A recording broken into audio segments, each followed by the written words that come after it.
ഇതിൽ ഏറ്റവും ഇമ്പോർട്ടന്റ് എന്ന് പറയുന്നത് നിങ്ങളുടെ പരീക്ഷയിൽ ഏറ്റവും കൂടുതൽ ചോദ്യങ്ങൾ വരിക യൂണിവേഴ്സിറ്റി LGSനെ സംബന്ധിച്ച് 10ാം ക്ലാസ്സിലെ 7ാമത്തെ ചാപ്റ്ററിനേക്കാൾ ഇമ്പോർട്ടന്റ് ആണ്. ഇതിന്റെ പ്രിലിംസ് പരീക്ഷയിൽ പോലും ചില ഘട്ടങ്ങളിൽ 40-45 ചോദ്യങ്ങൾ വന്നിട്ടുണ്ട്. ചില ഘട്ടങ്ങളിൽ ഞാൻ ഈ പറഞ്ഞ ചാപ്റ്ററുകളിലൂടെ അവസാന ദിവസങ്ങൾ നിങ്ങൾ സഞ്ചരിച്ചാൽ ഈ ഒരു എക്സാം നിങ്ങളെ സംബന്ധിച്ച് ഹായ് ഫ്രണ്ട്സ്, അപ്പോൾ നിങ്ങളുടെ പരീക്ഷ അടുത്ത് തിരികെയാണ്. ഇനി ഒരു 19 ദിവസമാണ് ഇന്നടക്കം നിങ്ങളുടെ മുന്നിലുള്ളത്. അപ്പൊ ഈ ഒരു 19 ദിവസം കൊണ്ട് നിങ്ങൾ റിവൈസ് ചെയ്യേണ്ട ഏറ്റവും പ്രധാന ചാപ്റ്ററുകളാണ്. അത് നിങ്ങളുടെ സോഷ്യൽ സയൻസ് പാഠപുസ്തകത്തിൽ നിന്ന് നിങ്ങളുടെ മൊഡ്യൂളുകൾ അനുസരിച്ച് ഏറ്റവും പ്രധാനപ്പെട്ട ചാപ്റ്ററുകൾ, അതേപോലെ തന്നെ ജനറൽ സയൻസ് എന്നുള്ള ചാപ്റ്ററുകൾ, പിന്നെ കറണ്ട് അഫയേഴ്സ് ആയിട്ട് ബന്ധപ്പെട്ട ഏറ്റവും പ്രധാനമായിട്ട് നോക്കിയിരിക്കേണ്ട 3-4 ടോപ്പിക്കുകളും. ഇത് നിങ്ങൾ ഈ ഫൈനൽ ഡേയ്സിൽ നന്നായിട്ട് റിവിഷൻ ചെയ്യുകയാണെങ്കിൽ നിങ്ങൾക്ക് ഏറ്റവും കൂടുതൽ മാർക്ക് നിങ്ങൾക്ക് കയറി വരും.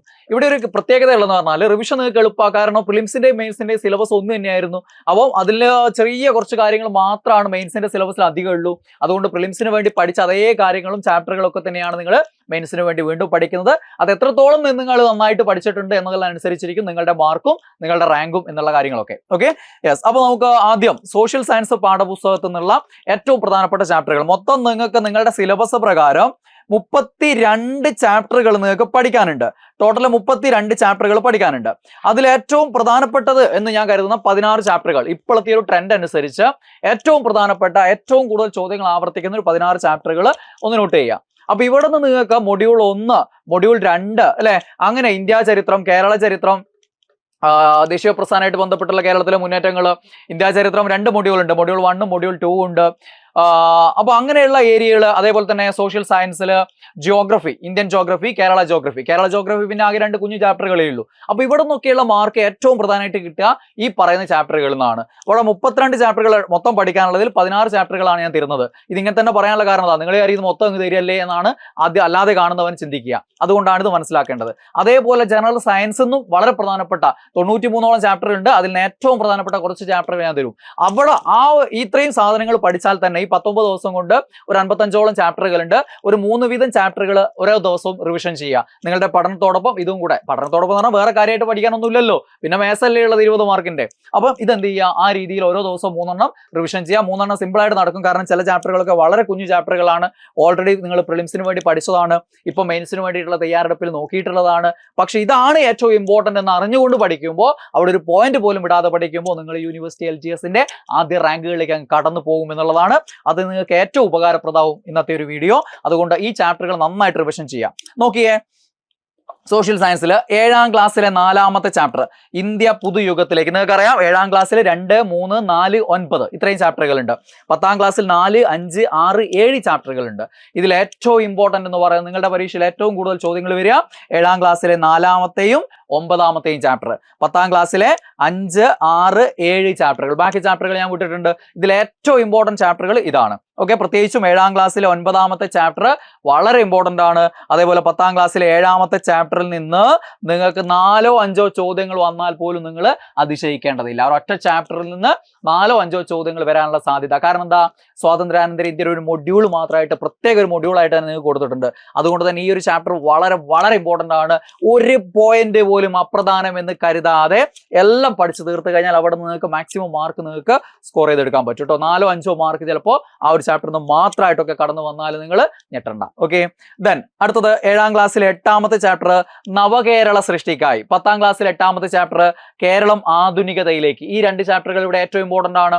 നിങ്ങൾക്കറിയാം ഇവിടെ കേരള ചരിത്രമായിട്ട് ബന്ധപ്പെട്ടുള്ള 5 മാർക്ക് ഈ 2 ചാപ്റ്ററിൽ തന്നെ കിടക്കും. കഴിഞ്ഞ പരീക്ഷകൾ നിങ്ങൾ കണ്ടതാണ്. ഒരു പരീക്ഷയിൽ ഈ 10ാം ക്ലാസ്സിലെ 8ാമത്തെ ചാപ്റ്റർ നിന്നാണ് ഫുൾ ക്വസ്റ്റ്യൻ വന്നിരിക്കുന്നത്. അപ്പൊ ഈ 2 ചാപ്റ്ററുകളും അരിച്ച് പെറുക്കി പഠിക്കുക. ഇത്രയും ചാപ്റ്ററാണ് ചരിത്രവുമായി ബന്ധപ്പെട്ട് നിങ്ങൾ പഠിക്കേണ്ടത്. ചരിത്രവുമായിട്ട് ബന്ധപ്പെട്ട് നിങ്ങൾക്ക് 5, 5, 10, 5, 15 മാർക്കാണുള്ളത്. ഈ 15 മാർക്ക് മുഴുവൻ ഞാൻ ഈ പറഞ്ഞ ചാപ്റ്ററിൽ നിന്ന് കിട്ടിയാലും അത്ഭുതപ്പെടാനില്ല. ഇത് കൂടാതെയുള്ള ബാക്കി ചാപ്റ്ററുകൾ ഉണ്ട്. പക്ഷേ ഏറ്റവും ഇമ്പോർട്ടന്റ് ചാപ്റ്റർ ഇപ്പോഴത്തെ ഒരു ട്രെൻഡ് അനുസരിച്ച് നിങ്ങളോട് ചോദിക്കാൻ സാധ്യതയുള്ളത് ഈ ചാപ്റ്ററുകളിൽ നിന്നാണ്. ബാക്കിയുള്ള എല്ലാ മുഴുവൻ ചാപ്റ്ററുകളും പഠിക്കേണ്ടതാണ്. നിങ്ങൾ സിലബസ് അനുസരിച്ചുള്ള പഠനം നടത്തിയിട്ടുണ്ടാവും. അതോടൊപ്പം ഫൈനൽ റിവിഷനിൽ ഈ ചാപ്റ്ററുകളിലേക്ക് മാത്രം നന്നായിട്ട് കോൺസെൻട്രേറ്റ് ചെയ്യുക. മാർക്ക് കയറി വന്നോളും. ഓക്കെ, ദെൻ ഈ ജോഗ്രഫിയുടെ കാര്യത്തിൽ 7ാം ക്ലാസ്സിലെ 13ാമത്തെ ചാപ്റ്റർ ഇന്ത്യയിലൂടെ വളരെ ഇമ്പോർട്ടന്റ് ചാപ്റ്റർ ആണ്. യൂണിവേഴ്സിറ്റി LGSനെ സംബന്ധിച്ച് 10ാം ക്ലാസ്സിലെ 7ാമത്തെ ചാപ്റ്ററിനേക്കാൾ ഇമ്പോർട്ടന്റ് ആണ് 7ാം ക്ലാസ്സിലെ 13ാമത്തെ ചാപ്റ്റർ. ഇതിന്റെ കുറച്ചുകൂടെ എക്സ്റ്റെൻഡഡ് വേർഷൻ ആണ് ഈ 10ാം ക്ലാസ്സിലെ 7ാമത്തെ ചാപ്റ്റർ. കൂടുതൽ വിവരങ്ങളുണ്ട്. അപ്പൊ ഈ 2 ചാപ്റ്ററുകൾ പഠിച്ചാൽ അവിടെ ഇന്ത്യൻ ഭൂമിശാസ്ത്രമായിട്ട് ബന്ധപ്പെട്ടുള്ള 5 മാർക്കിൽ ഒരു 3 മാർക്കിൽ കൂടുതൽ സ്കോർ ചെയ്യാൻ പറ്റും. ഒരു പക്ഷേ 5 അവിടെ തന്നെ കിട്ടും. ചില പരീക്ഷകളിൽ ഈ ചാപ്റ്ററിൽ നിന്നും ചോദ്യം വരാറുണ്ട്. ഇത് ഇന്ത്യയുടെ സാമ്പത്തിക ഭൂമിശാസ്ത്രമല്ലേ എന്ന് വിചാരിച്ച് പല ആളുകൾ അങ്ങ് വിടുകയാണ് ചെയ്യുക. പക്ഷെ അത് വിടാൻ പാടില്ല. കാരണം എന്താ അറിയോ, ഇന്ത്യയുടെ സാമ്പത്തിക ഭൂമിശാസ്ത്രം എന്ന് പറയുമ്പോൾ ഇവിടെ പറഞ്ഞിരിക്കുന്ന ഓരോ കാര്യങ്ങളും ഇന്ത്യയുടെ അടിസ്ഥാന വിവരങ്ങളിൽ പെടുന്നതാണ്. ഈ അടിസ്ഥാന വിവരങ്ങളിൽ നിന്നാണ് പരീക്ഷ ചോദ്യങ്ങൾ വരുന്നത്. ഇന്ത്യയുടെ അടിസ്ഥാന വിവരങ്ങൾ എന്ന് പറഞ്ഞ് നിങ്ങളുടെ സിലബസ് കൊടുത്തിട്ടുണ്ട്. അവിടെ ഗതാഗത മേഖലയെ കുറിച്ച് പറയുന്നുണ്ട്, ഇന്ത്യയുടെ കാർഷിക മേഖലയെ കുറിച്ച് പറയുന്നുണ്ട്. അപ്പൊ അവിടെയൊക്കെ ചോദ്യങ്ങൾ ഈ ചാപ്റ്ററിൽ നിന്നും കടന്നു വരാറുണ്ട്. അപ്പൊ ഈ 3 ചാപ്റ്ററുകൾ നോക്കിക്കഴിഞ്ഞാൽ അവിടെ നിന്നുള്ള 5 മാർക്ക് നിങ്ങൾക്ക് മാക്സിമം ഉറപ്പിക്കാൻ പറ്റും. നല്ല രീതിയിൽ നന്നായിട്ട് പഠിച്ചെടുക്കുക എന്നുള്ളതാണ്. ദെൻ SCERT-യിലെ കേരള ഭൂമിശാസ്ത്രം നമുക്ക് 10 മാർക്കിനുള്ള ഏരിയ ആണ്. പക്ഷെ SCERT-യിൽ ഈ 2 ചാപ്റ്ററുകളേ ഉള്ളൂ. അതുകൊണ്ട് തന്നെ ഈ 2 ചാപ്റ്ററുകൾ നമ്മൾ ഒരിക്കലും അവഗണിക്കരുത്. ചെറിയ ക്ലാസ്സിലെ ചാപ്റ്റർ ആണെങ്കിലും യൂണിവേഴ്സിറ്റി LGS ആയതുകൊണ്ട് ഈ 2 ചാപ്റ്ററിനായിട്ട് ഒരു 3 or 4 ചോദ്യങ്ങൾ വന്നാലും ചിലപ്പോൾ എന്താണ് അതൊരു സാധാരണ സംഭവമായിട്ട് മാറും. കാരണം 10 മാർക്കിനുള്ള ഏരിയ ആണ്. SCERT-യിൽ നിന്ന് ചോദ്യങ്ങൾ ഇടുക എന്നുള്ളത് ചോദ്യകർത്താക്കൾക്ക് ഒഴിച്ചുകൂടാൻ പറ്റാത്ത സംഗതിയാണ്. അപ്പൊ ഈ ചാപ്റ്ററിൽ നിന്നും ചോദ്യങ്ങൾ ഉണ്ടാവും. ബാക്കി ചോദ്യങ്ങൾ നമ്മൾ എവിടെ നിന്ന് കിട്ടില്ല, SCERT-യിൽ നിന്ന് കിട്ടില്ല. കേരള ഭൂമിശാസ്ത്രം അവിടെ നമ്മൾ ബാക്കിയുള്ള നിങ്ങളുടെ റാങ്ക് ഫയൽ ഉപയോഗിച്ചോ, അല്ലെങ്കിൽ നിങ്ങൾ സബ്ജക്ട് വൈസ് ക്ലാസ്സുകൾ ഉപയോഗിച്ചോ, ടോപ്പിക് ക്ലാസ്സുകൾ ഉപയോഗിച്ചോ, അല്ലെങ്കിൽ നമ്മുടെ ആപ്പിലുള്ള ക്ലാസ്സുകളോ യൂട്യൂബിലുള്ള ക്ലാസ്സുകളൊക്കെ ഉപയോഗിച്ച് നിങ്ങൾ പഠിച്ചു വെച്ചിട്ടുണ്ടാവും. അവിടെ ഏറ്റവും ഇമ്പോർട്ടൻ്റ് ആയിട്ടുള്ള കുറച്ച് ടോപ്പിക്കുകൾ വേറെയുണ്ട്. അത് ഞാൻ ലാസ്റ്റ് പറയാം. ഇവിടെ കേരള ഭൂമിശാസ്ത്രമായിട്ട് ബന്ധപ്പെട്ട് ഏറ്റവും കൂടുതൽ ചോദിക്കുക എന്താണ്, നദികളായിട്ട് ബന്ധപ്പെട്ടാണ്. കേരളത്തിലെ നദികളും കായലുകളും ഏറ്റവും ഹോട്ട് ടോപ്പിക് ആണ് ഇവിടെ. അത് റിവിഷൻ ചെയ്യാതെ നിങ്ങൾ പോയി കഴിഞ്ഞാൽ ഒരുപക്ഷെ കേരള ഭൂമിശാസ്ത്രത്തിലെ ചിലപ്പോൾ 2 or 3 മാർക്കുകൾ കൂടുതൽ ചിലപ്പോൾ നിങ്ങൾക്ക് നഷ്ടപ്പെട്ടേക്കും. നന്നായിട്ട് റിവൈസ് ചെയ്ത് പോകേണ്ട ഒരു ടോപ്പിക്കാണ്. ഓക്കെ, അതേപോലെ തന്നെ വൈദ്യുത പദ്ധതികൾ, ജലവൈദ്യുത പദ്ധതികൾ ഏറ്റവും ഇമ്പോർട്ടന്റ്. പൊതുവെ വൈദ്യുത പദ്ധതികളാണ് നിങ്ങളുടെ സിലബസിലുള്ളത്. അതിൽ ജലവൈദ്യുത പദ്ധതികൾ ഏറ്റവും ഇമ്പോർട്ടന്റ് ആണ്. അപ്പൊ അതൊന്നും റിവിഷൻ ചെയ്യാതെ പോയി കഴിഞ്ഞാൽ ഈ പറഞ്ഞ രീതിയിൽ ടോപ്പ് റാങ്ക് നിങ്ങൾക്ക് നേടാൻ പറ്റില്ല. ഓക്കെ, നമുക്ക് അടുത്ത ചാപ്റ്ററുകൾ. നിങ്ങൾക്ക് എന്താണ്, പൗരന്റെ അവകാശങ്ങളും കടമകളും, ഭരണഘടന അടിസ്ഥാന വിവരങ്ങൾ, അങ്ങനെ ഒരു ഹെഡിങ് ഉണ്ടല്ലോ. 5 മാർക്കിന്റെ ഹെഡിങ് ആണ്. അവിടെ നിന്ന് ഏറ്റവും ഇമ്പോർട്ടന്റ് ചാപ്റ്റർ ആണ് ഈ 6ാം ക്ലാസ്സിലെ 10ാമത്തെ ചാപ്റ്റർ. പലരും ശ്രദ്ധിക്കാറില്ല. ജനാധിപത്യവും അവകാശങ്ങളും ചാപ്റ്റർ വളരെ ഇമ്പോർട്ടന്റ് ആണ്. സിമ്പിൾ ചാപ്റ്റർ ആണ്, സിമ്പിൾ കാര്യങ്ങളാണ്. ഇവിടെ നിന്ന് പല ചോദ്യങ്ങളും ഈ ഒരു ഏരിയയിൽ വരും. ഓക്കെ, ഇവിടത്തേക്ക് വരും, ഈ 5 മാർക്കിലേക്ക് വരും. പിന്നെ 9ാം ക്ലാസ്സിലെ 3ാമത്തെ ചാപ്റ്റർ ആണ് അവിടെ ഏറ്റവും ഇമ്പോർട്ടന്റ്. പിന്നെ ഭരണഘടനയായിട്ട് ബന്ധപ്പെട്ട ആകെ 3 ചാപ്റ്റർ ആണ് SCERT-യിൽ ഉള്ളൂ. 7ാം ക്ലാസ്സിലെ 10ഉം 8ാം ക്ലാസ്സിലെ 4ഉം 9ാം ക്ലാസ്സിലെ 3ഉം. ഈ 3 ചാപ്റ്ററുകൾ നിങ്ങൾ വച്ചവളാക്കിയിട്ടുണ്ടാവും അല്ലെ. അതിൽ ഏറ്റവും ഇമ്പോർട്ടന്റ് ആണ് 9ാം ക്ലാസ്സിലെ 3ാമത്തെ ചാപ്റ്റർ. കാരണം അവകാശങ്ങളും കടമകളും അതിൽ പറഞ്ഞിരിക്കുന്ന ഒരൊറ്റ പോയിന്റ് പോലും വിടരുത്, ചോദ്യങ്ങൾ വരും. പിന്നെ 6ാം ക്ലാസ്സിലെ 10 അവിടെ നിന്ന് ചിലപ്പോൾ കോമൺ ആയിട്ടുള്ള ചോദ്യങ്ങൾ പൗരന്റെ അവകാശങ്ങളും ചുമതലകളും. അപ്പം മൗലിക അവകാശവും മൗലിക കടമകളും തന്നെ ചോദിക്കണമെന്നില്ല, അല്ലാത്ത കാര്യങ്ങൾ ചോദിക്കും. അപ്പൊ ആ ചാപ്റ്റർ എന്നുള്ള ചോദ്യങ്ങൾ വന്നിട്ടുണ്ട്. അപ്പം ഈ 2 ചാപ്റ്ററുകൾ അവിടെ ഏറ്റവും ഇമ്പോർട്ടന്റ് ആണ്. കുറച്ച് മാർക്ക് നിങ്ങൾക്ക് അവിടെ എന്ത് ചെയ്യാൻ പറ്റും, നേടിയെടുക്കാൻ പറ്റും. പിന്നെ 7ാം ക്ലാസ്സിലിട്ട് ഇത് പലരും ശ്രദ്ധിക്കാത്ത സാധന. കാരണം സാമ്പത്തിക മേഖല അവസാനത്തെ മൊഡ്യൂളിൽ ഒരു സാധനം കിടക്കുന്നുണ്ട്. രാഷ്ട്രീയ, സാമ്പത്തിക മേഖല, കലാകായിക, സാംസ്കാരിക മേഖല. എക്കണോമിക്സ് ഇല്ല എന്ന് വിചാരിച്ചിട്ട് പലരും എക്കണോമിക്സ് പാഠപുസ്തകം തൊടുക പോലും ഇല്ല. പക്ഷെ ഇത്തരം ക്വസ്റ്റ്യൻ പേപ്പർ ഈ യൂണിവേഴ്സിറ്റി LGS-ന്റെ നിലവാരത്തിൽ മുമ്പ് നടന്നിട്ടുള്ള ക്വസ്റ്റ്യൻ പേപ്പറുകൾ നന്നായിട്ട് നോക്കിയ ആളുകൾക്കറിയാം സാമ്പത്തിക മേഖല എന്നുള്ള ചോദ്യങ്ങൾ വരും. SCERT 5 മുതൽ 10 വരെയുള്ള സാമ്പത്തിക ശാസ്ത്രം പാഠപുസ്തകത്തിലെ പാഠഭാഗങ്ങളൊക്കെ പഠിക്കേണ്ടതാണ്. അതിൽ ഏറ്റവും ഇമ്പോർട്ടന്റ്, നിങ്ങളുടെ പരീക്ഷയിൽ ഏറ്റവും ചോദ്യ സാധ്യതയുള്ളത് ഈ 2 ചാപ്റ്ററുകളാണ് ഏറ്റവും ഇമ്പോർട്ടന്റ്. അവിടെ 10-12ഓളം ചാപ്റ്ററുകളുണ്ട്. അതിൽ ഏറ്റവും പ്രധാനപ്പെട്ട 2 ചാപ്റ്ററുകൾ ഇതാണ്. സാമ്പത്തിക സ്രോതസ്സുകൾ, 7ാം ക്ലാസ്സിലെ 8ാമത്തെ ചാപ്റ്റർ നോക്കി വെച്ചോ. സാമ്പത്തിക സ്രോതസ്സുകൾ എഴുതി വെച്ചോ, ചോദ്യങ്ങൾ വന്നിരിക്കും. സാമ്പത്തിക സ്രോതസ്സുകൾ 7ാം ക്ലാസ്സിലെ 8ാമത്തെ ചാപ്റ്റർ ചോദ്യം വരും. പിന്നെ ഇന്ത്യയും സാമ്പത്തിക ആസൂത്രണവും, പഞ്ചവത്സര പദ്ധതികളെ കുറിച്ചും നീതി ആയോഗിനെ കുറിച്ചും അതേപോലെ തന്നെ പ്ലാനിംഗ് കമ്മീഷനെ കുറിച്ചൊക്കെയുള്ള ചോദ്യങ്ങൾ ഒരുപക്ഷെ ഈ ചാപ്റ്ററിൽ തന്നെ ചോദിക്കാം. അതല്ല എങ്കിൽ അതിന്റെ കൂടെ കുറച്ച് കാര്യങ്ങൾ കൂട്ടിച്ചേർത്ത് കൊണ്ടുള്ള സ്റ്റേറ്റ്മെന്റ് ടൈപ്പ് ചോദ്യം ചിലപ്പോൾ നിങ്ങൾക്ക് വന്നേക്കാം. നിങ്ങളുടെ പരീക്ഷയിൽ ഒരു 10-25 സ്റ്റേറ്റ്മെന്റ് ടൈപ്പ് ചോദ്യങ്ങളെങ്കിലും വരും എന്നുള്ള ധാരണയോടുകൂടി പോവുക. ആ ഒരു ഇതിൽ പോവുക. കാരണം നിങ്ങൾ കണ്ടിട്ടുള്ളതാണ്, ഇതിന്റെ പ്രിലിംസ് പരീക്ഷയിൽ പോലും ചില ഘട്ടങ്ങളിൽ 40-45 ചോദ്യങ്ങൾ വന്നിട്ടുണ്ട്. ചില ഘട്ടങ്ങളിൽ തീരെ സ്റ്റേറ്റ്മെന്റ് ടൈപ്പ് ചോദ്യങ്ങൾ ഇല്ലാതെയും വന്നിട്ടുണ്ട്. അപ്പൊ അത്ര പോലും ചോദ്യങ്ങൾ ചിലപ്പോൾ നിങ്ങളുടെ പരീക്ഷയിൽ കടന്നു വരാം, ചിലപ്പോൾ തീരെ ചോദ്യങ്ങൾ ഇല്ലാതെയും പോവാം. അപ്പം ആ ഒരു ചിന്താഗതിയോടുകൂടി അറ്റൻഡ് ചെയ്യാൻ വേണ്ടി ശ്രമിക്കുക. എത്ര വന്നാലും ഞാനത് ഓവർകം ചെയ്യും എന്നുള്ള ധൈര്യത്തോടു കൂടി വേണം നിങ്ങൾ എക്സാമിനെ സമീപിക്കാൻ. ഓക്കെ, അപ്പൊ ആ 2 ചാപ്റ്റർ ഏറ്റവും പ്രധാനപ്പെട്ടത്. പിന്നെ ഞാൻ നേരത്തെ പറഞ്ഞു കേരള ഭൂമിശാസ്ത്രത്തിൽ ആ 2 കുഞ്ഞു ചാപ്റ്ററുകൾ കൂടാതെ ഏറ്റവും ഇമ്പോർട്ടൻറ്റ് ടോപ്പിക് നദികളും കായലുകളും. അത് അവിടെ ഫുള്ള് നിങ്ങൾ റാങ്ക് ഫയൽ ഉപയോഗിച്ച് അല്ലെങ്കിൽ നിങ്ങൾ എവിടെയാണോ ഏത് ആപ്പാണോ അല്ലെ ഏത് ഓഫ്ലൈൻ സെന്റർ ആണോ അവിടുത്തെ ക്ലാസ്സുകൾ ഉപയോഗിച്ചിട്ട് എവിടെയാണോ പഠിക്കുന്നത് അവിടുത്തെ ക്ലാസ്സുകൾ കൃത്യമായിട്ട് പഠിച്ചെടുത്ത് ചെയ്യേണ്ട സാധനങ്ങളാണ്. വൈദ്യുത പദ്ധതികൾ, പിന്നെ സംരക്ഷിത പ്രദേശങ്ങളാണ്, സുരക്ഷിത പ്രദേശങ്ങളല്ല, സംരക്ഷിത പ്രദേശങ്ങൾ. ഞാൻ ഉദ്ദേശിച്ചത് എന്താണ്? ദേശീയ പാർക്കുകൾ, വന്യജീവി സങ്കേതങ്ങൾ, പക്ഷി സങ്കേതങ്ങൾ, ബയോസ്ഫിയർ റിസർവുകൾ, ഇങ്ങനെയുള്ള കുറെ കാര്യങ്ങളില്ലേ, അത് വളരെ ഇമ്പോർട്ടന്റ് ഏരിയ. ഇവിടെ കേരള ഭൂമിശാസ്ത്രത്തിലുണ്ട്, ഇന്ത്യയുടെ ഭൂമിശാസ്ത്രത്തെ ചോദിക്കാം, ദെൻ ബയോളജിയിലും ചോദിക്കാം. അതുകൊണ്ട് ഏറ്റവും ഹോട്ട് ടോപ്പിക്കുകളിൽ ഒന്നാണ് ഈ സംരക്ഷിത പ്രദേശങ്ങൾ. നാഷണൽ പാർക്കുകൾ കേരളത്തിലെ, പ്രത്യേകിച്ചും കേരളത്തിലാണ് അറിയേണ്ടത്. ഇന്ത്യയിലെ നാഷണൽ പാർക്ക് ഓരോന്നും എടുത്ത് പഠിക്കാൻ നിൽക്കണ്ട. കേരളത്തിലെ നാഷണൽ പാർക്കുകൾ, അതേപോലെ തന്നെ പക്ഷി സങ്കേതങ്ങൾ, വന്യജീവി സങ്കേതങ്ങൾ, ബയോസ്ഫിയർ റിസർവുകൾ, അങ്ങനെയുള്ള ഈ സംരക്ഷിത പ്രദേശങ്ങൾ മുഴുവൻ നോക്കി വെക്കുക. ഉറപ്പായിട്ടും മാർക്ക് കിട്ടും. ഇവിടെ കേരള ഭൂമിശാസ്ത്രത്തിൽ മാർക്ക് വരും. ബയോളജിയിൽ പരിസ്ഥിതിയും പരിസ്ഥിതി പ്രശ്നങ്ങളും ആ ഒരു ഏരിയ ഉണ്ട് അല്ലെ, വനം വന്യജീവി അങ്ങനെയുള്ള ഒരു ഏരിയ ഉണ്ട്, അവിടെയും ചോദ്യങ്ങൾ വരും. ഓക്കെ, അതുകൊണ്ട് ഒരു ഹോട്ട് ടോപ്പിക്കാണ്. അപ്പൊ ഇത്രയും ടോപ്പിക്സ് സോഷ്യൽ സയൻസ് വിഭാഗത്തിൽ വരുന്ന സാധനങ്ങൾ. അപ്പൊ ഇത്രയും പഠിച്ചു കഴിഞ്ഞാൽ, അതായത് 32 ടോപ്പിക് ചാപ്റ്ററുകൾ നിങ്ങൾ മൊത്തം സിലബസ് അനുസരിച്ച് പഠിക്കാനുണ്ട്. അത് പഠിച്ചിട്ടുണ്ടാവും. അതിൽ ഈ 16 അവസാന ദിവസങ്ങളിൽ, ഇനി അങ്ങോട്ടുള്ള ദിവസങ്ങളിൽ ഒരു 3 വീതം എന്ത് ചെയ്യുക, റിവൈസ് ചെയ്യുക. 3 ചാപ്റ്റർ വീതം ഓരോ ദിവസവും വായിച്ചു പോവുക. പറ്റും, കാരണം സുന്ദരമായിട്ട് പറ്റും. ഇതും പറ്റും. അതിനുശേഷം ബാക്കിയും ടൈം ഉണ്ടാവും മിടുക്കന്മാർക്ക്. കാരണം എന്താ, അങ്ങനെയുള്ള ആളുകൾക്കാണ് നമ്മൾ ഈ ബ്ലൂ പ്രിന്റ് നൽകുന്നത്. അല്ലാതെ ഒന്നും പഠിക്കാത്തവന് ഇത് പഠിച്ചു പോയാൽ എന്താണ്, കുറെ മാർക്ക് എളുപ്പത്തിൽ കിട്ടും. കാരണം ഇനിയുള്ള ദിവസങ്ങൾ ഓൻ ഇങ്ങനെ പഠിച്ചു കഴിഞ്ഞാലും തലകുത്തി മറിഞ്ഞാലും കിട്ടാവുന്ന മാർക്കിനേക്കാളും ഇരട്ടിയോളം മാർക്ക് ഇത് ഇത്രയും സാധനങ്ങൾ ഞാൻ ഈ പറഞ്ഞ ചാപ്റ്ററുകൾ പഠിച്ചാൽ കിട്ടും. കാരണം അത് പരീക്ഷയെ അടിസ്ഥാനമാക്കിക്കൊണ്ട് തരുന്നതാണ്. ആ ഒരു ഗുണമുണ്ട്. അതല്ലാതെ ഓൾറെഡി നല്ല നിലവാരത്തിൽ നിൽക്കുന്ന ആളുകൾ അവസാന റിവിഷൻ എവിടെ നിന്ന് എന്ത് മൊത്തം ചെയ്യണോ, ഇനി അതിന് സമയമില്ലല്ലോ എന്നൊക്കെ ചിന്തിക്കുന്നവർക്ക് ഈ ചാപ്റ്ററുകൾ എന്ത് ചെയ്യാം, നന്നായിട്ട് റിവൈസ് ചെയ്യാം. ഇനി ജനറൽ സയൻസിന്റെ കാര്യം പറയാം. സയൻസിൽ ഫിസിക്സ് ആൻഡ് കെമിസ്ട്രിയും കൂടെ 5 മാർക്ക്, ജീവശാസ്ത്രവും പൊതുജനാരോഗ്യവും കൂടെ 15 മാർക്ക്. അങ്ങനെ ടോട്ടൽ എത്ര മാർക്ക് ഉണ്ട്? 20 മാർക്ക് ഉണ്ട്. ഇവിടെയാണ് നിങ്ങൾ ഏറ്റവും കൂടുതൽ SCERT ചാപ്റ്ററുകൾ നമുക്ക് മൊത്തം പഠിക്കാനുള്ളത്. കുന്നുകൂടി കിടക്കുക. 93 SCERT ചാപ്റ്ററുകൾ നിങ്ങളുടെ സിലബസുമായിട്ട് ബന്ധപ്പെട്ട് നിങ്ങൾ പഠിക്കാനുണ്ട്. അതൊക്കെ നിങ്ങൾ പഠിച്ചിട്ടുണ്ടാവും എന്ന് പ്രതീക്ഷിക്കുന്നു.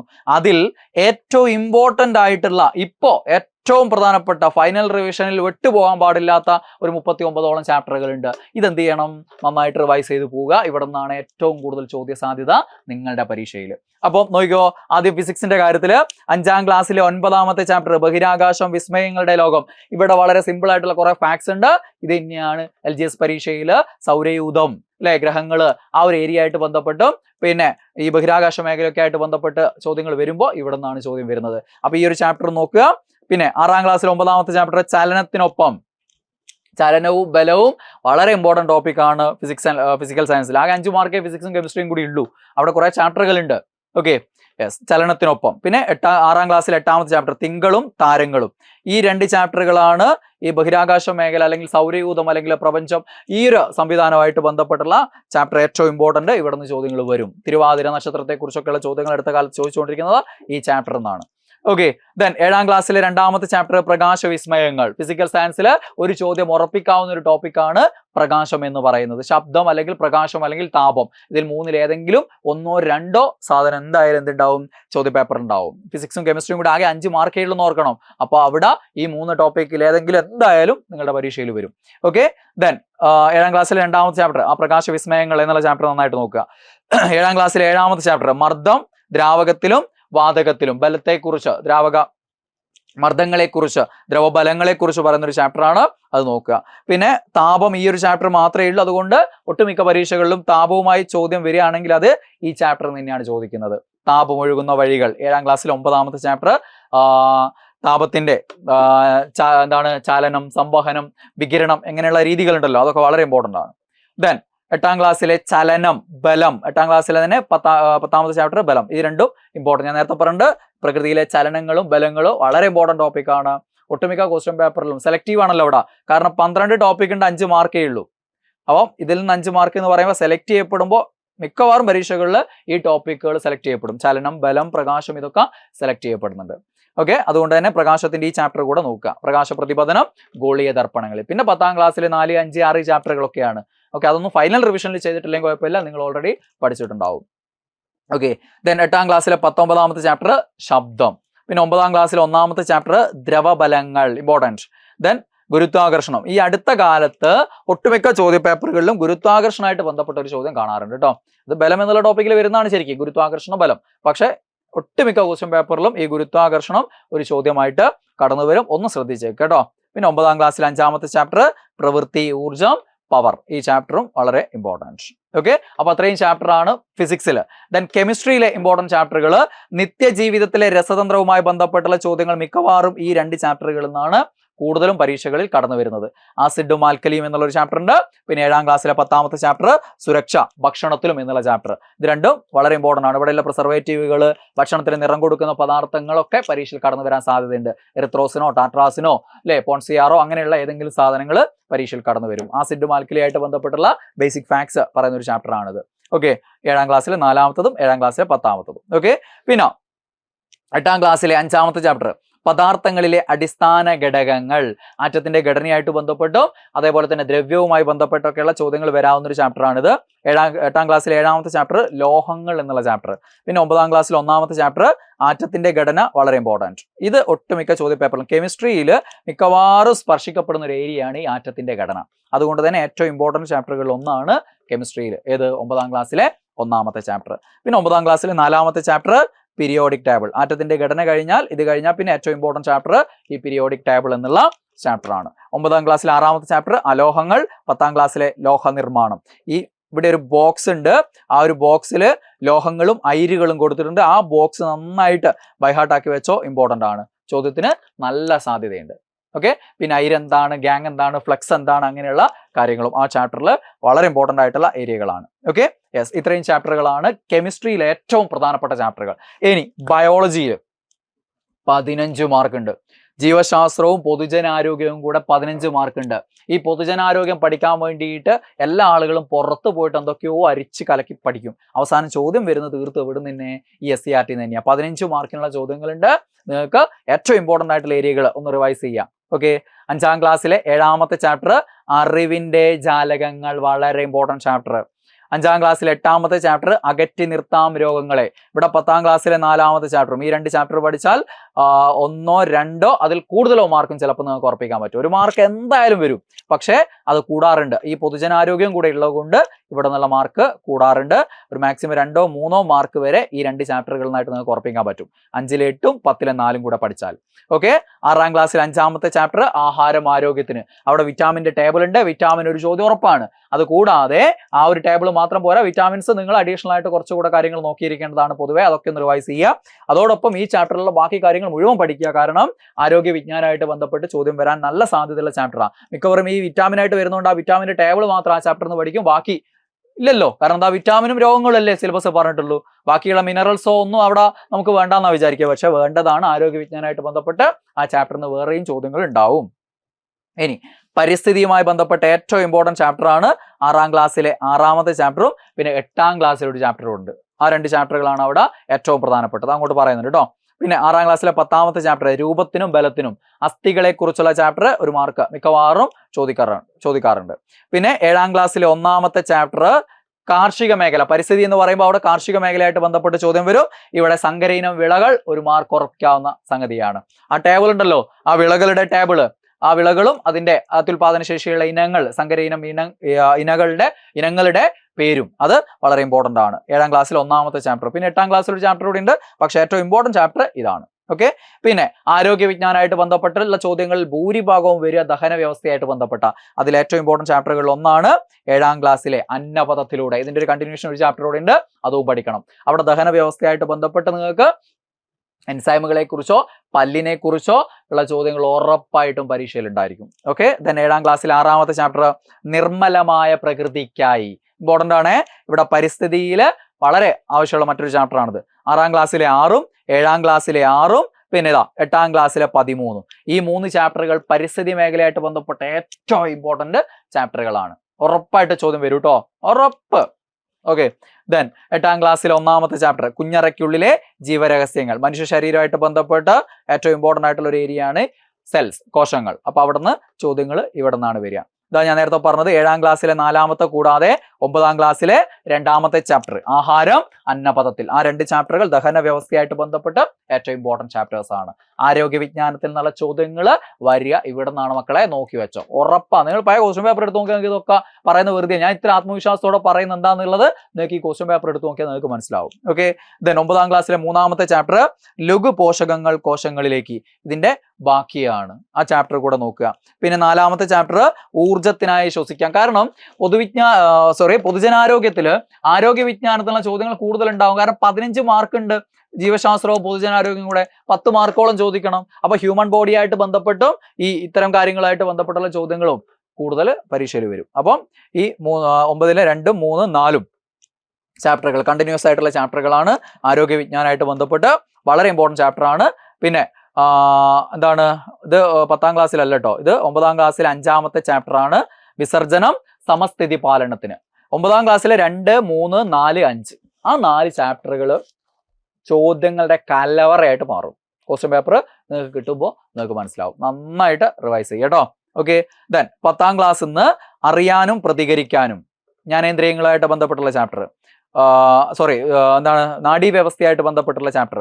ദെൻ അറിവിന്റെ വാതായനങ്ങൾ പഞ്ചേന്ദ്രിയങ്ങളായിട്ട് ബന്ധപ്പെട്ടുള്ള ചാപ്റ്റർ. പിന്നെ നേരത്തെ പറഞ്ഞ രോഗങ്ങളെ അകറ്റി നിർത്താം, 5ലെ ഇതും 10ലെ ഇതും രണ്ടും കൂടെ ചേർത്തങ്ങ് പഠിച്ചു കഴിഞ്ഞാൽ 2, 3 മാർക്ക് ഉറപ്പിക്കാം. പിന്നെ 10ാം ക്ലാസ്സിൽ 5ാമത്തെ ചാപ്റ്റർ പ്രതിരോധത്തിന്റെ കാവലാൾ. അതെങ്ങനെ ഇമ്പോർട്ടന്റ് ആവുന്നു? ആരോഗ്യ വിജ്ഞാനമായിട്ട് ബന്ധപ്പെട്ട് വാക്സിനേഷനെ കുറിച്ചും രോഗപ്രതിരോധത്തെ കുറിച്ചൊക്കെയുള്ള വിശദീകരിക്കുന്ന ഒരു ചാപ്റ്റർ ആയതുകൊണ്ട് തന്നെ അതിന് നല്ല പ്രാധാന്യമുണ്ട്, ചോദ്യങ്ങൾ വരാം. ഓക്കെ, അപ്പം 10ാം ക്ലാസ്സിലൊക്കെ യൂണിവേഴ്സിറ്റി LGS പഠിക്കണമെന്ന് വിചാരിക്കും. ഹയർ സെക്കൻഡറിയിൽ നിന്ന് വരെ ചില ചോദ്യങ്ങൾ വന്നിട്ടുണ്ട്. അപ്പം 10ാം ക്ലാസ് വരെയുള്ളത് വളരെ ഇമ്പോർട്ടൻ്റ് ആണ്. പക്ഷേ 7ാം ക്ലാസ്സിലാണ് ഏറ്റവും പ്രാധാന്യം. ഇപ്പോൾ ഞാൻ ഈ പറഞ്ഞ ചാപ്റ്ററുകളൊക്കെ ഏറ്റവും പ്രധാനപ്പെട്ട ചാപ്റ്ററുകളാണ്. 10ൽ ഈ 4 ചാപ്റ്ററുകളെങ്കിലും പഠിക്കുക. 8 ചാപ്റ്ററുകളുണ്ട് അവിടെ. 10ാം ക്ലാസ്സിൽ 8 ചാപ്റ്ററുകളുണ്ട്. അതിൽ 4 ചാപ്റ്ററുകളാണ് ഏറ്റവും ഇമ്പോർട്ടൻ്റ്. ഇതിൽ നിങ്ങളുടെ SCERT ഒന്നും ഇല്ലാത്തൊരു സാധനമാണ് ആരോഗ്യക്ഷേമ പ്രവർത്തനങ്ങൾ, അല്ലേ? SCERT ആകെ കർസാപ്പ് മാത്രമേ SCERT ഉള്ളൂ. പിന്നെ കേന്ദ്ര സർക്കാരിന്റെ ചില സാമൂഹ്യക്ഷേമ പദ്ധതികൾ മാത്രമാണ് SCERT കൊടുത്തിട്ടുള്ളത്. അതല്ലാതെ ആരോഗ്യക്ഷേമ പ്രവർത്തനങ്ങൾ, കേരളത്തിലെ പ്രത്യേകിച്ചും ആരോഗ്യക്ഷേമ പ്രവർത്തനങ്ങൾ, സ്കീമുകൾ നിർബന്ധമായിട്ട് അറിഞ്ഞിരിക്കുക. ചോദ്യങ്ങൾ എന്തായാലും വരും.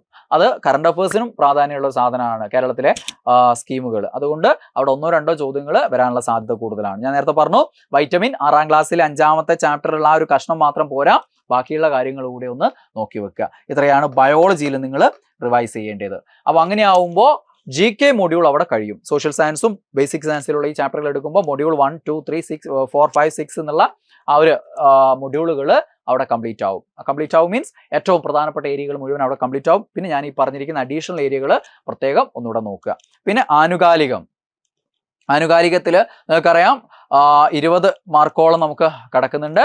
പക്ഷെ അതിൽ പല ചോദ്യങ്ങളും എന്തായിരിക്കില്ല, കറണ്ട് അഫേഴ്സ് ആയിരിക്കില്ല. ഒരു 10-15 ചോദ്യങ്ങളൊക്കെ നിങ്ങൾക്ക് കറണ്ട് അഫേഴ്സ് കാണാൻ പറ്റുള്ളൂ. ബാക്കി ചോദ്യങ്ങൾ മറ്റുള്ള സബ്ജക്റ്റുകളിലേക്ക് ലയിച്ചു കിടക്കും. അവിടെ കൂടുതൽ ചോദ്യങ്ങൾ വരും. അങ്ങനെയാണ് ഈ വെയിറ്റേജ് വ്യത്യാസപ്പെടുന്നത്. ഓരോന്നിനും 5, 5, 10 എന്നൊക്കെ കൊടുത്തിട്ടുണ്ടെങ്കിലും അവിടെയൊക്കെ വെയിറ്റേജിൽ ചില മാറ്റങ്ങൾ ഉണ്ടാവുന്നത് ഈ കറണ്ട് അഫേഴ്സിന്റെ എണ്ണം കുറഞ്ഞിട്ട് ഇവിടുന്ന് ചോദ്യങ്ങൾ അങ്ങോട്ടേക്ക് പോകുന്നതാണ്. കറണ്ട് അഫേഴ്സിൽ ഏറ്റവും ഇമ്പോർട്ടൻ്റ് ആയിട്ടുള്ള ഏരിയകൾ, സുപ്രധാന പദവികൾ, അതിലുള്ള പുതിയ നിയമനങ്ങൾ, ഇപ്പോഴത്തെ ആ ഒരു പദവി ഇപ്പോൾ ആര് കൈകാര്യം ചെയ്യുന്നു എന്നുള്ള കാര്യങ്ങൾ. പിന്നെ കേരളത്തിന്റെ മന്ത്രിസഭ ഓരോരുത്തരും ഏത് വകുപ്പുകൾ കൈകാര്യം ചെയ്യുന്നു എന്നുള്ള നിർബന്ധമായിട്ടും ഉറപ്പിച്ചുകൊള്ളുക. കറണ്ട് അഫേഴ്സിൽ ഇത്തരം പരീക്ഷകളിലെ ഏറ്റവും ഹോട്ട് ടോപ്പിക്കുകൾ ഒന്നാണത്. പിന്നെ കേരളത്തിലെ പ്രധാന പദ്ധതികൾ, ഓരോ മേഖലയിലും നടപ്പിലാക്കിയ പ്രധാന പദ്ധതികൾ, അടുത്ത കാലത്തായിട്ട് നടപ്പിലാക്കിയ പ്രധാന പദ്ധതികൾ, പ്രത്യേകിച്ചും ആരോഗ്യ മേഖലയ്ക്ക് നല്ല പ്രാധാന്യം. ഓക്കെ, ദെൻ പിന്നെ നവകേരള മിഷനിലെ ഓരോന്നും ഏതൊക്കെയാണ് അതിനെക്കുറിച്ചുള്ള കുറച്ച് ഡീറ്റെയിൽ ആയിട്ടുള്ള അറിവുകൾ. പിന്നെ അവാർഡുകൾ, സാഹിത്യ മേഖല, സിനിമാ മേഖലയിലെ അവാർഡുകൾ, ഇതൊക്കെയാണ് കറണ്ട് അഫേഴ്സിലെ ഏറ്റവും ഇമ്പോർട്ടൻ്റ് ആയിട്ടുള്ള ഏരിയകൾ. ട്രഡീഷണലി ചോദിക്കുന്ന രീതിയിൽ തന്നെയാണ് ഈ LGS പരീക്ഷയിലെ കറണ്ട് അഫേഴ്സ് ചോദ്യങ്ങൾ ഉണ്ടാവുക. അതുകൊണ്ട് തന്നെ ഈ രീതിയിലുള്ള ടോപ്പിക്കുകൾ ഏറ്റവും ഇമ്പോർട്ടൻ്റ് ആയിട്ട് ഇവിടെ മാറും. ഓക്കെ, അപ്പോൾ ഇത്രയും കാര്യങ്ങൾ ഈ ഒരു 19 ദിവസം 3 ചാപ്റ്റർ വീതം എടുത്തങ്ങ് പോവുക. ചില 5ാം ക്ലാസ്സിലെ, 6ാം ക്ലാസ്സിലെ, 7ാം ക്ലാസ്സിലെ ചാപ്റ്ററൊക്കെ 3 ചാപ്റ്റർ വിഷയമല്ല. 10ാം ക്ലാസ്സിലെ ചാപ്റ്ററിന്റെ കൂടി ആകുമ്പോൾ 5, 6 അല്ലെങ്കിൽ 6, 7 ഒക്കെ ആകുമ്പോൾ 3 ചാപ്റ്ററുകൾ നിഷ്പ്രയാസം തീർക്കാൻ പറ്റും. പുതിയതായിട്ട് പഠിച്ചു തീർക്കുന്നവർക്ക് പോലും തീർക്കാൻ പറ്റും. അങ്ങനെയാകുമ്പോൾ നിങ്ങളെ സംബന്ധിച്ചൊരു വിഷയമില്ല. കാരണം നിങ്ങൾ പ്രിലിംസിന് വേണ്ടി ഇതേ സിലബസ് വെച്ചിട്ട് എന്ത് ചെയ്തിട്ടുള്ളതാണ്? ഇതേ ചാപ്റ്ററുകൾ പഠിച്ചിട്ടുള്ളതാണ്. മെയിൻസിന്റെ സിലബസ് വെച്ചിട്ട് വീണ്ടും പഠിച്ചിട്ടുള്ളതാണ്. ഇത് ഫൈനൽ റിവിഷൻ ആണ്, അവസാനത്തെ ബ്ലൂ പ്രിന്റ് റിവിഷൻ ആണ്. ഈ റിവിഷൻ നല്ല കോൺഫിഡന്റ് ആയിട്ട് നിങ്ങൾ നടത്തി കഴിഞ്ഞാൽ, ഞാൻ ഈ പറഞ്ഞ ചാപ്റ്ററുകളിലൂടെ അവസാന ദിവസങ്ങൾ നിങ്ങൾ സഞ്ചരിച്ചാൽ, ഈ ഒരു എക്സാം നിങ്ങളെ സംബന്ധിച്ച് വളരെ സിമ്പിൾ ആയിട്ടുള്ള ഒരു കാര്യമായിട്ട് മാറും. ഇവിടെ നിങ്ങൾക്ക് നല്ല മാക്സിമം മാർക്ക് നിങ്ങൾക്ക് സ്കോർ ചെയ്യാൻ പറ്റും. ഈ പറഞ്ഞ ഏരിയകളിൽ നിങ്ങൾക്ക് മാർക്കുകൾ വാരിക്കോരി എടുക്കാൻ പറ്റും. നിങ്ങൾ ആദ്യ റാങ്കുകളിലേക്ക് എത്തും. യൂണിവേഴ്സിറ്റി LGS നിയമനം കിട്ടും.